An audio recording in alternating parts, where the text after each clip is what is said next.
이 웍은 저랑 같이 일하는 그 닥터 한지훈 박사랑 같이 한 웍이고요. 참고로 이 웍은 그 미국 국방부 미 해군 연구소에서 지원을 받아서 수행된 연구입니다. 참고로 다트머스 그리고 아리조나 주립대 그 전자공학과 그리고 그 미 육군 연구소 그리고 MIT 우주항공공학부의 그 유세프 마르주게라는 교수랑 그 총 4개 그 연구소 그러니까 연구기관이 합작으로 그 DOD로부터 그 그랜트를 받은 거거든요. 그래서 시간이 허락된다면 이 그랜트에서 하는 일에 대해서 좀 말을 하도록 하겠습니다. 제가 수학까지만 시리어스 하기를 잘 않고 제 톡을 이해하려면 학부 수준의 수학만 알고 계시면 이해할 수 있지 않을까 싶은데 제가 기억에 남는 게 제가 한국에서 공부를 하고 있을 때 제 그 수학과 교수님 한 분 중에 하신 말씀이 여러분들이 수학책을 읽을 때 그 서문을 읽고 이 책은 미적분학과 선형대성만 알면은 읽을 수 있다라는 책을 제일 조심하라는 얘기를 들은 적이 있습니다. 제 톡이 그렇게 되지 않을까 약간 두렵긴 하지만 여러분들이 최대한 이해할 수 있는 수준에서 이렇게 메시지를 잘 전달하도록 하겠습니다.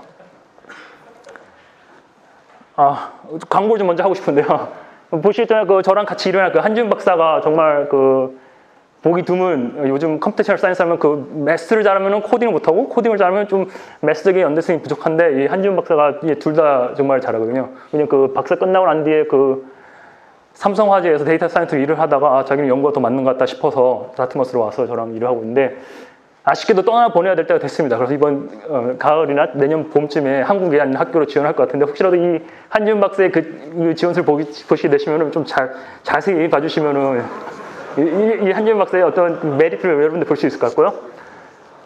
모든 게 컨설베이션이죠. 나가면 들어봐야 되기 때문에 다트머스에서 이제 포덕을 뽑을 겁니다. 그래서 여기 다트머스 대학을 정보 여기 있는데 수학 박사가 필요하지는 않습니다. 여기 있는 분들 모두 다 퀄리파이 될 것 같고요.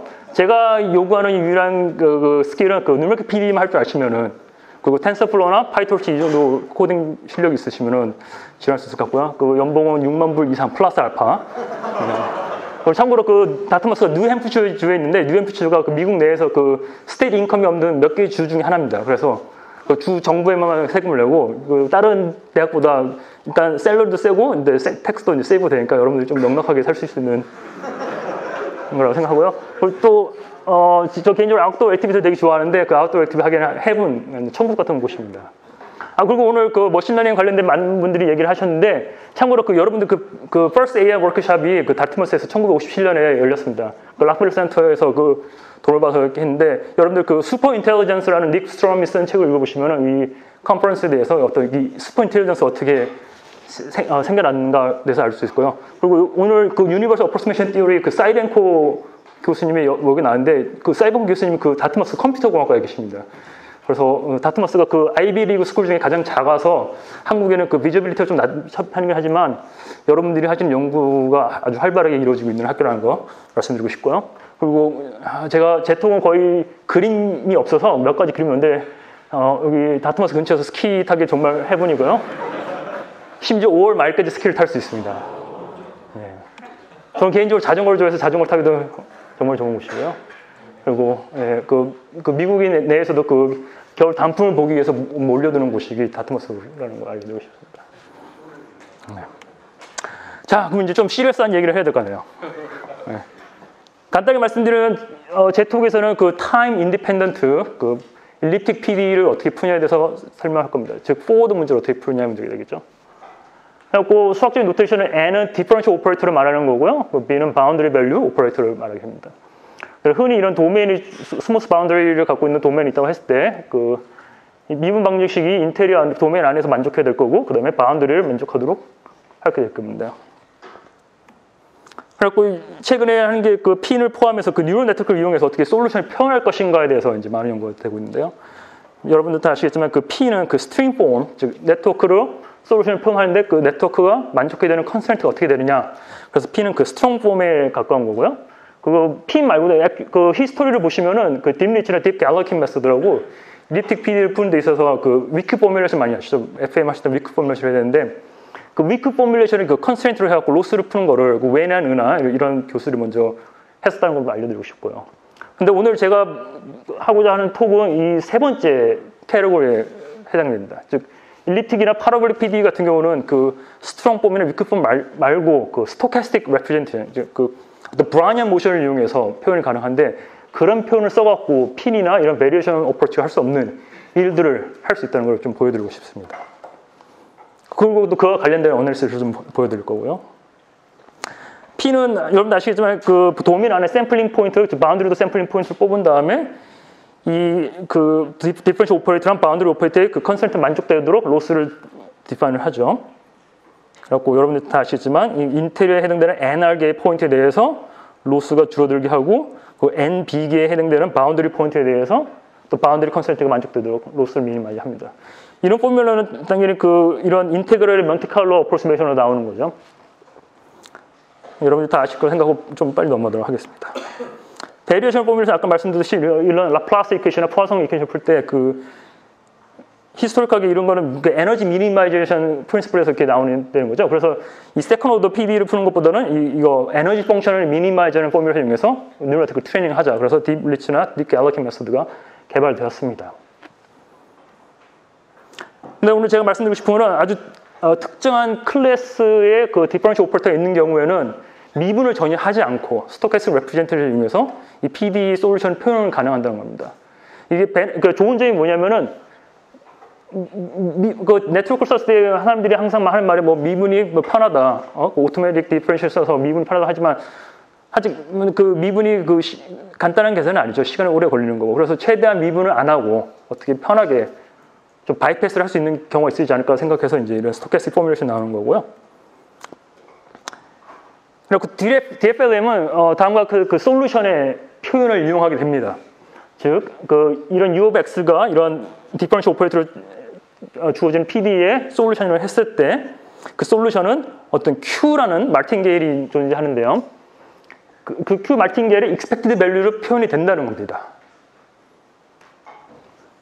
그래서 Q 말팅게일이 뭐냐? 어떤 특별한 그 스토캐스틱 디퍼런셜 이퀘이션을 만족하게 되는 건데요. 여러분들이 여기서 지금 이게 만약에 처음 보시는 거라면 이걸 다 이해하시기는 좀 힘들 것 같고 간단하게 키워드를 말씀드리면은 그 유명한 파인만 캑 포뮬러가 됩니다. 그 파인만이 그 코넬 대학 있을 때 그 커피 타임에 심심해서 이렇게 나갔다가 그 캑이라는 교수랑 너 요즘 뭐하니? 나 이런 거 연구해 하고 이렇게 서로 얘기하다 보니까 비슷한 거 연구하네 하고 발견된 게 이 파인만 캑 포뮬러죠. 그래서 뭐 매스 파이낸스나 어떤 그 스토캐스틱 프로세스를 공부하시는 분들한테는 이건 아주 그냥 웰-논 포뮬러가 됩니다. 그래서 아이디어가 뭐냐면은 PD를 풀고 싶은데 이런 어드밴티지 디퓨전이나 이런 패러볼릭 타입의 오퍼레이터가 있을 때는 미분을 전혀 쓰지 않고 우리 그냥 스토캐스틱 디퍼런셜 이퀘이션, 즉 그냥 OD 풀듯이 근데 스토캐스틱 디퍼런셜 이퀘이션 이걸 여러 번 풀고 얘네들의 평균값을 이용해서 솔루션을 표현할 수 있다는 겁니다. 아주 심플한 아이디어죠. 그래서 DFLM은 어떻게 네트워크를 트레이닝 하겠냐? 너무나 간단합니다. 네. 네트워크로 표현되는 솔루션이 이 expected value하고의 차이가 최소되도록 미니마이즈를 해라. 두 번째 텀은 바운더리는 바운더리는 특별한 게 없습니다. 바운더리는 듀얼 바운더리를 생각하고 그냥 주어진 값을 미니마이즈 한다고 하는데 그 인테리어 내에서는 네트워크 네트워크 레프레젠테이션을 expected value 표현만 하면 된다라고 생각하시면 됩니다. 물론 이 expected를 계산하려면은 샘플링을 해야겠죠. 많은 샘플들 뿌린 다음에 이 샘플들의 평균값을 통해서 expected를 value를 계산을 해야 될 겁니다. 그래서 실질적인 그 DFLM의 로스 포뮬레이션은 이런 애널리틱한 expected value 대신 이렇게 누메리컬한 평균, 그러니까 empirical average 통해서 이 로스를 미니마이즈하는 꼴이 되는 겁니다. 자, 그 여러분들이 이제 핀을 많이 쓰셔서 아시겠지만 핀에서는 총 NR개의 포인트가 필요하죠. 즉 콜로케이션 포인트. 주어진 솔루션이 만족해야 되는 포인트들의 총 개수가 NR개가 되는데 여기 그 DFL에서는 더 많은 샘플 포인트가 필요합니다.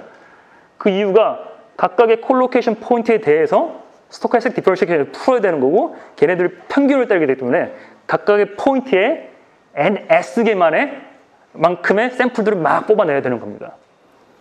수학적으로 표현하니까 너무 좀 앱스트랙트하죠. 그래서 그림을 표현드리면은 블랙으로 표현된 부분이 콜로케이션 포인트라고 합니다. 즉 블랙에 해당되는 부분에서만 뉴럴 네트워크가 만족해야 되는 밸류가 이렇게 된다라고 말할 수 있는 거고 각 포인트에서의 expected value를 계산하기 위해서는 빨간 포인트에 해당되는 샘플들을 쫙 뿌린 다음에 얘네들에서 스토캐스틱 디퍼런셜을 푼 값들의 평균으로서 검은 포인트에서의 값들이 주어지게 되는 겁니다. 그래서 그 DFLM에서 총 샘플의 개수는, 샘플 포인트의 개수는 NR 곱하기 NS가 되겠죠. 그렇죠? 그래갖고 DFLM에 대해서 톡을 할 때 항상 듣는 질문이 다음과 같은 두 개의 질문이 있습니다. 오케이, 그 DFLM 포뮬레이션 뭐 파이만 케이크 썼으니까 당연하다. 근데 그 파이만 케이크 포뮬러 쓰는 거의 베네핏이 뭐냐? 그런 질문을 항상 받고요. 두 번째는 제가 방금 설명드렸듯이 그 총 샘플 포인트 개수가 NR 곱하기 NS인데 NR이라는 건 어떤 솔루션을 표현하기 위한 개수 거고 그보다 더 많은 샘플 포인트가 필요해서 컴퓨테이션 코스트가 더 증가하는 거 아니냐라는 질문을 많이 듣거든요.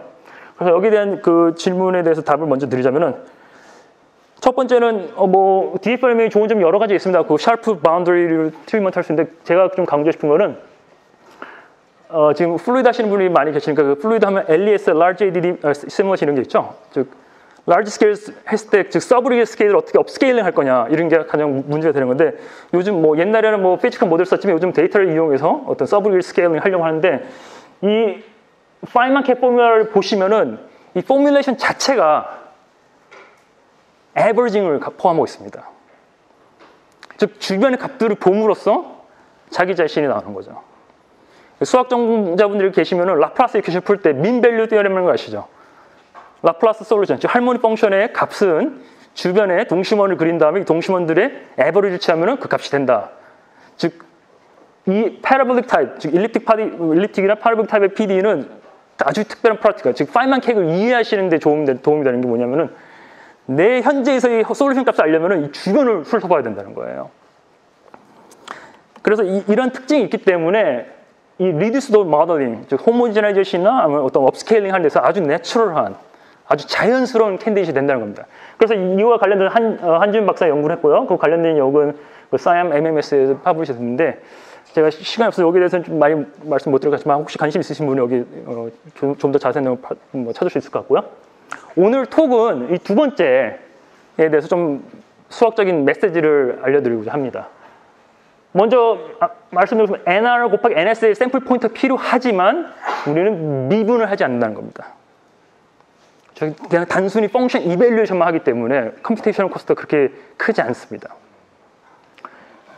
정말 제가 오늘 하고 싶은 얘기는 실제로 NS가 그렇게 크지 않아도 잘 나온다는 겁니다. 어떤 expected value를 계산하면 여러분들은 샘플이 몇 개 필요하다고 생각하십니까? 1D 같은 경우는 대개 30개 정도로 얘기를 하고요. 하이 디멘전 경우는 모르겠는데 실제로는 뭐 10개만 써도 10개만 심지어 5개 정말 익스트림하게 한 개도 테스트를 해야 되는데 한 개만 써도 어느 정도 솔루션을 비헤이브를 찬다는 것을 발견했습니다. 그래서 이게 예제인데요. 이게 1D 그 사인 웨이브를 풀었을 때 여기 보시면은 색깔별로 그 NS 즉 총 NR의 개수는 피크되는데 NS 즉 워커들의 개수를 얼마나 다르게 하냐에 따라 솔루션이 어떻게 바뀌는 걸 보여주는 건데요. 이 핑크 부분은 무시하셔도 되고 언서티티를 좀 표현한 거고 이 각각의 빨간색이나 이런 파란색을 비교해 주시면은 거의 일치한다는 걸 알 수가 있습니다. 즉 NS가 그렇게 크지 않아도 결국에는 에버리징이 뭐냐 에폭이 지나감으로써 에버리징 효과가 거기서 나타날 수 있다는 거죠. 그래서 이게 너무나 스트라이킹한 결과이기 때문에 과연 이게 왜 가능할까에 대한 게 연구 주제가 됐고요. 그래서 이제 한지훈 박사랑 저랑 같이 밥을 먹으며 분석을 해서 같이 자전거 타고요. 에러라는 거는 즉 이런 애널리틱한 에러 그 익스펙테이션을 계산하고 그리고 이제 이런 누메리컬한 엠피리컬 에버리지 계산할 때 이 차이가 얼마나 되느냐. 그럼 그 에러는 어떤 의미의 상수가 존재하고요. 그리고 델타 T, 그리고 NS. 이런 포뮬러를 만족하게 됩니다. 도대체 델타 T가 뭐냐? 제가 말씀드렸을 때 저는 타임 인디펜던트 프로블럼에 대해서 지금 설명하고 있습니다. 그럼 델타 T가 뭐냐? 이 파인만 케 포뮬러를 보시면은 SD를 어느 정도 이상 풀어줘야 됩니다. 거기에 해당되는 델타 T고요. 이 파인만 케 포뮬러가 말해주는 게 뭐냐면은 이 델타 T는 arbitrary, 그러니까 어떤 델타 T가 되든 이 주변 밸류만 적당히 해갖고 에버리지 필요할 수 있으면 솔루션 표현이 된다는 거죠. 그리고 이 어널리시스를 보시면 이 타임을 짧게 할수록 에러가 줄어드는 거죠. 즉 우리가 NS를 줄여서 계산하고 싶으면 거기에 해당되게 델타 T도 줄여서 계산해 주면 우리가 원하는 애큐러시를 유지할 수 있다는 겁니다. 그래서 누메리컬 테스트를 해봤는데 제가 제 지도 교수님이 앵키스 교수님인데 배운 게 뭐 컨서베이션 로에 대해서도 배웠지만 또 다른 배운 게 Life is not that simple 이라는 걸 배웠거든요. 어널리시스에서 이렇게 나오지만 실제로 실험을 해보니까 처음에는 되게 이 그래프를 보고 되게 좋아했습니다. 왜냐면 여러분 보시면 아시겠지만 델타 T가 여러 개 바뀜에 따라 X축은 NS거든요. 이건 로그 스케일 플러시니까 리니어. 그래서 여기서 나오는 이런 1/NS가 서포트가 되고 있죠. 하지만 델타 T의 디펜던스는 리니어가 아닙니다. 보시면 아시겠지만 이 파란색이 델타 T가 가장 작을 때 값이고요. 빨간색이 델타 T가 가장 클 때인데 이 어널리시스에 의하면 델타 T가 작을 때 에러가 더 작아야 될 거고 델타 T 크면 에러가 더 커야 되는데 지금 말이 안 되는 경우가 생겼죠. 네. NS에 대한 레이트를 맞지만 델타 T에 대한 레이트를 맞지 않았습니다. 그래갖고 왜 그럴까에 대한 다음 어널리시스를 하게 되었는데 아주 흥미롭게도 이 DFLM 포뮬레이션은 로우 바운드가 존재합니다. 파인마켓 포뮬레이션 다시 한번 말씀드리면 애널리틱하게 파인마켓 포뮬레이션은 어떤 델타 T가 되든 성립이 돼야 되지만 우리는 누메릭하게 풀는 거기 때문에 실제로 이 파인마켓 포뮬레이션을 이용해서 뉴럴 네트워크 트레이닝 할 때는 델타 T가 무조건 작아질 수는 없고 어떤 특정한 값 이상이 돼야지만 된다는 거죠. 그리고 이 플러스 보시면은 이번에 이제 X축이 델타 T가 되고요. Y축은 이제 에러가 되는데 이쪽 그 10-2승 이후로 보셨을 때는 그 델타 T가 증감에 따라 리니어로 증가한다는 걸 보실 수 있겠죠. 즉 이런 어널리시스에서 설명을 해주는데 델타 T가 너무 작아버리면 오히려 에러가 급격하게 증가하게 됩니다. 그래서 과연 왜 이럴까에 대해서 어널리시스를 했을 때 NS를 많이 키워서 즉 expectation에 대한 에러를 최소화로 줄인 다음에 델타 T를 변화시켜 보면은 델타 T가 아비트라리 커지면은 이 10-2승 이후는 거의 비슷한 액큐러시를 유지를 하죠. 하지만 델타 T가 10-2승 이후로 떨어지게 되면은 에러가 증가하게 됩니다. 그리고 여러분들이 가져갈 수 있는 테이크홈 메시지 중에 하나는 기존의 누메리컬 PD 타임 데이터 프로블럼 풀 때는 가장 좋은 거는 타임 스텝은 줄이면 줄일수록 액큐러시가 증가하기 때문에 좋은 거다라고 생각하시는데 이거는 피지컬한 타임 스텝이 아니고요. 먼저 그렇죠? 그 파인마켓 포뮬레에서 나오는 델타 T고 그리고 이 뉴럴 네트워크 포뮬레이션은 델타 T가 무조건 작아질 수는 없다라는 게 메시지가 되는 겁니다. 그래서 어널리시스 했죠.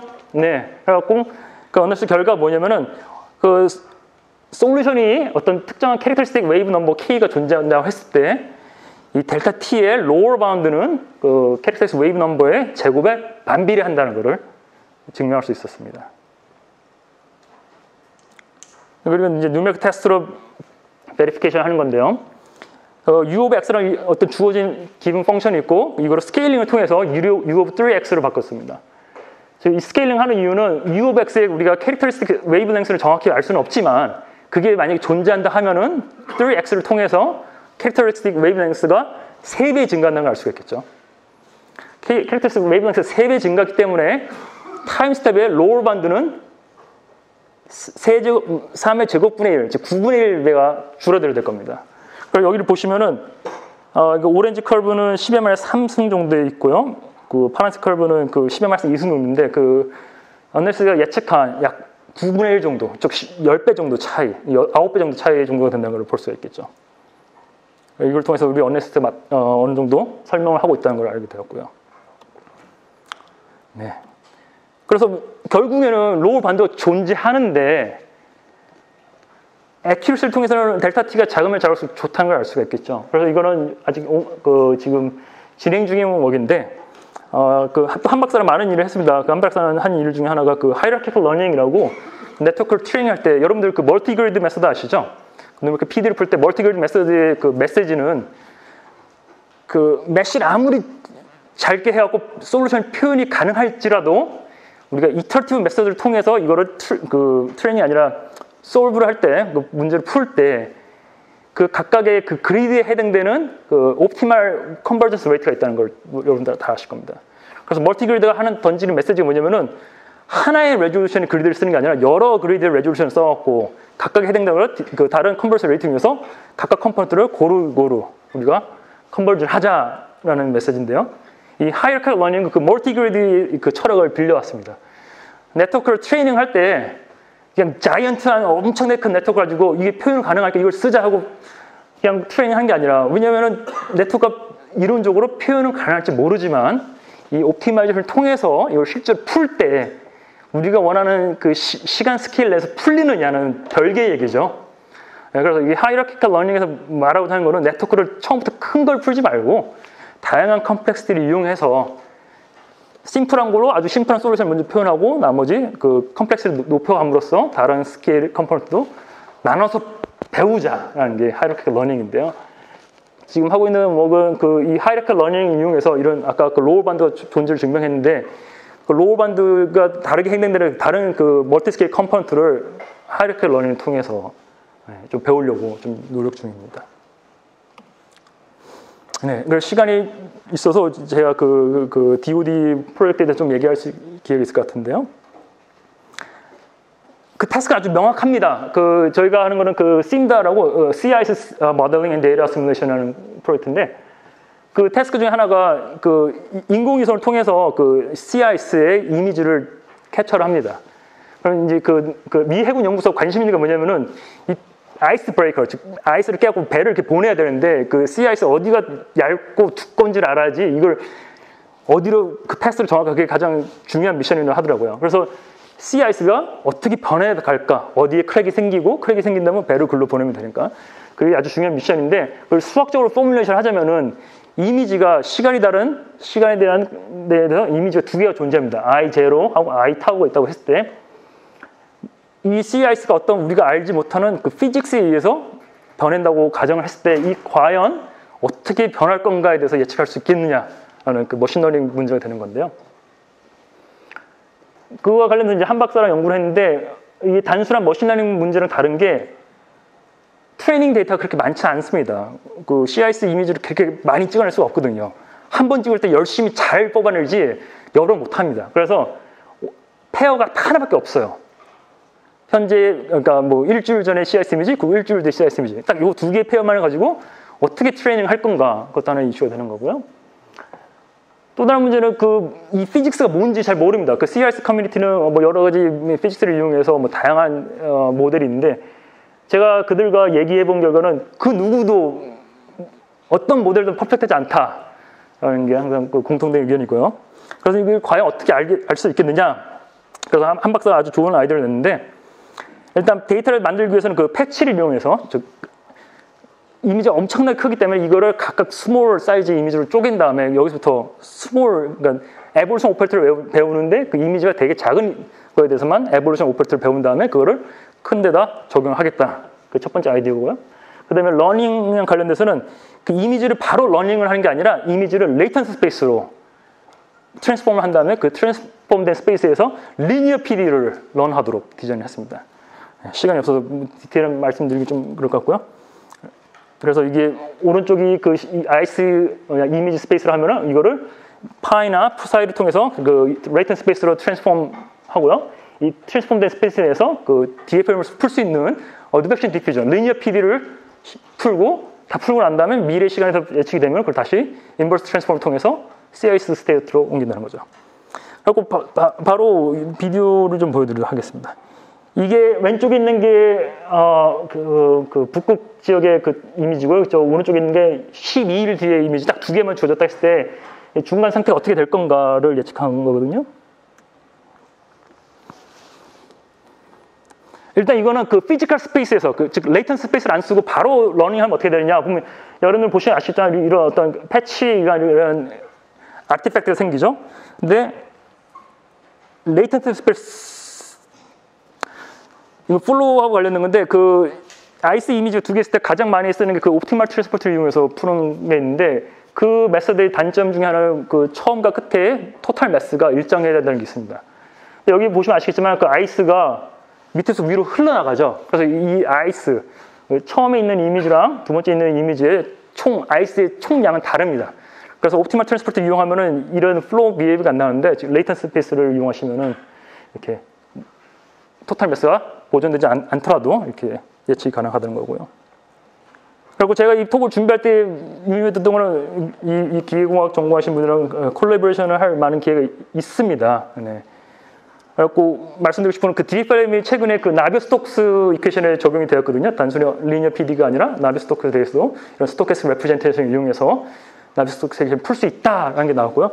근데 제가 생각하기에는 그 디립발렘 포뮬레이션 자체가 에버징을 쓰기 때문에 디립발렘을 써서 나비오-스톡스를 풀 때 나올 수 있는 결과는 라지 AD 시뮬레이션 결과에 더 가깝다는 게 제 생각입니다. 그래서 이와 관련돼서 기계음악 그 CFD 전공자분들이랑 콜라보레이션 하면은 아주 그 프로프한 한국말 보죠. 이렇게 뭔가 좀 왕성한 결과를 많이 뽑아낼 수 있지 않을까 생각을 하고요. 예, 그리고 아까 말했던 그 하이어리컬 러닝 이용한 이런 타임 스태핑 어떻게 해결한 거를 나비오-스톡스를 풀 때는 아주 중요한 문제가 되기 때문에 네, 이런 거와 관련돼서 콜라보레이션을 했으면 좋을 것 같습니다. 네, 감사합니다.